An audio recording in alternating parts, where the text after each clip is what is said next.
If you are going to walk with God, you need to jettison two mindsets. And one mindset is called a mindset from the east.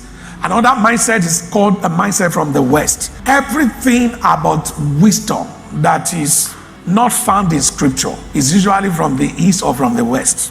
By default, many people don't know. You're already thinking like a Westerner. And the Lord is saying here that there is another way of thinking that is called the table of Abraham. And if you are going to sit at that table, you need to first of all forget the Eastern way of life and the Western way of thinking. East and West. Every religion in this world today came from the East. Everything about economy, everything about logic, about government, about how to live life, about economics is a Western way of thinking.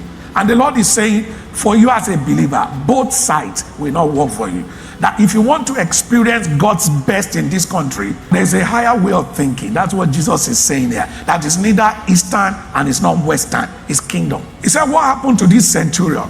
Because this centurion is also a Westerner. This guy is now beginning to communicate the essence of my coming, which is to get people to sit at a table where Abraham is chairman. That's what Jesus is saying there. So many will come from the east and from the west and sit down. Believe me, unfortunately, many believers, it is that sitting down you have not done. You have not sat down with Abraham. Because the moment you sit with Abraham in this table, that is called another way of thinking, that is called positioning. So that means what Jesus is saying here is that if people are going to generate thought that will neither be Eastern or Western, that will defy everything Eastern logic is saying and Western logic is communicating, they must sit somewhere. And a system we are called to replace can never promote us, because we have been called to replace the system. So we must come with something superior, like Daniel in Babylon. It has to be something that is 10 times better. It has to be something that is outside of the box. It has to be something that can only be given to us because we are accurately positioned. We are seated where we're supposed to sit.